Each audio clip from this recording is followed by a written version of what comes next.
మానుకోటలో మునుపెన్నడూ లేనంత వర్షం కురిసిందని వరదల కారణంగా 4 ప్రాణాలు కోల్పోయారన్నారు సీఎం రేవంత్ రెడ్డి. 30,000 ఎకరాల్లో పంట నష్టం జరిగిందన్నారు. అధికారులు సమయానికి స్పందించడం వల్లే భారీ నష్టాన్ని తగ్గించగలిగామని చెప్పారు.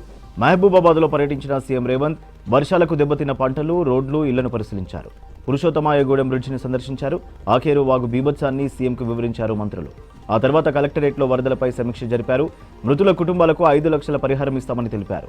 ఆకేరు వాగు ప్రమాదం వల్ల 3 తండాలు ముంపుకు గురవుతున్నాయని, వాటన్నింటినీ ఒకే ప్రాంతంలో ఆదర్శ గ్రామంగా తీర్చిదిద్దామన్నారు ముఖ్యమంత్రి రేవంత్ రెడ్డి. చెరువుల ఆక్రమణ క్షమించరాని నేరమన్నారు సీఎం రేవంత్ రెడ్డి. జిల్లాల్లోనూ హైడ్రా తరహా వ్యవస్థ ఏర్పాటు చేస్తామని, ఆక్రమణలను తొలగించేందుకు రాష్ట్ర వ్యాప్తంగా స్పెషల్ డ్రైవ్ నిర్వహిస్తామని చెప్పారు.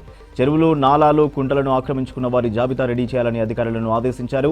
చెరువు ఆక్రమణలో ఎంతటి వారున్నా ఉపేక్షించేది లేదన్నారు రేవంత్ రెడ్డి. ఖమ్మంలో మాజీ మంత్రి ఆక్రమణల వల్లే వరదలు వచ్చాయని, వాటిని తొలగించే దమ్ము హరీష్కు ఉందా అని సవాల్ విసిరారు సీఎం. రాష్ట్రాన్ని స్పోర్ట్స్ హబ్గా మారుస్తామన్నారు సీఎం రేవంత్ రెడ్డి. హైదరాబాద్లోని గచ్చిబౌలి స్టేడియంలో ఇంటర్ కాంటినెంటల్ కప్ 2024ను ప్రారంభించారు. ఆ తర్వాత భారత్ మారిషస్ ఫుట్బాల్ మ్యాచ్ను వీక్షించారు. ఈ స్పోర్ట్స్ ఈవెంట్ హైదరాబాద్లో నిర్వహించడం సంతోషంగా ఉందన్నారు. భాగ్యనగరంలో ఫుట్బాల్కు తిరిగి పూర్వ వైభవం తీసుకొస్తామన్నారు. త్వరలోనే స్పోర్ట్స్ యూనివర్సిటీని నిర్మించబోతున్నట్టు చెప్పారు. ఈ కార్యక్రమానికి స్పోర్ట్స్ అడ్వైజర్ జితేందర్ రెడ్డి, మంత్రి Ponnam Prabhakar, sports authority chairman Shivasena Reddy హాజరయ్యారు.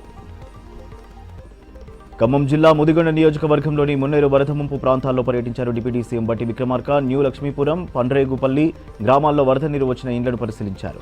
అండగా ఉంటామని భరోసా ఇచ్చారు. వరద ముంపు సాయం కింద బాధితులకు తక్షణ సాయం కింద నిత్యావసర సరుకులు అందజేయాలని అధికారులకు సూచించారు.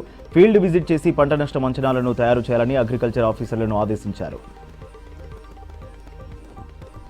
వర్షాన్ని కూడా బీఆర్ఎస్ నేతలు రాజకీయం చేస్తున్నారని ఫైర్ అయ్యారు మంత్రులు పొంగులేటి శ్రీనివాసరెడ్డి, సీతక్క. నష్టపోయిన ప్రతి ఒక్కరిని ఆదుకుంటామని చెప్పారు.